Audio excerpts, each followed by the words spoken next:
মালকিন, আপনারা তো এক্ষুনি চলে আসবেন, সোনাইকে আমার কাছে রেখে যান না। ঠিক আছে গঙ্গা, সোনাইকে একদম কাঁদাবি না আর ঘর ছেড়ে কোথাও যাবি না। ঠিক আছে মালকিন। আমার সোনা, আমাকে দুটো ভিক্ষা দেবে? দিচ্ছি, দাঁড়াও। সোনাই, তুমি এখানে একটু শুয়ে থাকো, আমি এক্ষুনি আসছি। এই নাও। ভিখারিটা কোথায় গেল? ও আমার সোনাই কোথায় গেল? আমার সোনাই, আমার সোনাই। তার মানে ভিখারিটা আমার সোনাইকে নিয়ে পালিয়েছে।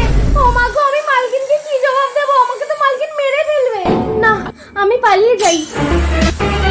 কই আমার সোনাই কই? গঙ্গা, গঙ্গা, গঙ্গা, কি গো? গঙ্গা তো আমার সোনাইকে নিয়ে পালিয়ে গেছে। ঠিক আছে পালকি, আমি গঙ্গাকে খুঁজে যাচ্ছি, তুমি বাড়ি থাকো। সোনাই,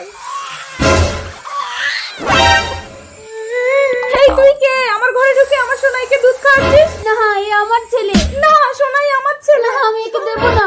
কে কোথায় আছে? ছুটে এসো, আমার সোনাইকে নিয়ে পালাচ্ছে। আরে এই দাঁড়াও দাঁড়াও দাঁড়াও, কি হয়েছে? দেখুন না প্রধান সাহেব।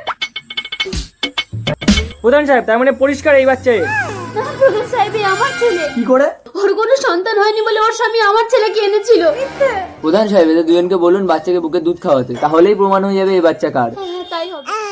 প্রধান সাহেব, আপনি হয়তো জানেন না, সব মায়ের বুকের দুধ হয় না।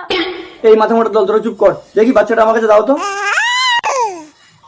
আরে প্রধান সাহেব, কি করছেন? বাচ্চাটাকে বৃষ্টির মধ্যে রাস্তায় শুয়ে দিচ্ছেন। এই বাচ্চার কান্না শুনে যে চুপচাপ দাঁড়িয়ে থাকতে পারবে সেই বাচ্চার প্রকৃত মা।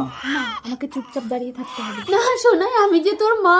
দেখেছেন প্রধান সাহেব, আমি কিন্তু চুপচাপ দাঁড়িয়েছিলাম, তার মানে আমি ওর আসল মা। না, তার মানে তুমিই নকল মা। হ্যাঁ পালকি, হসপিটালে যখন তুমি মৃত সন্তানের জন্ম দিয়েছিলে তখন ইনি নিজের সন্তানকে ভিক্ষে দিয়ে তোমার জীবন বাঁচিয়েছিল। তুমি ভিখারি সেজে নিজের বাচ্চাকে চুরি করলে?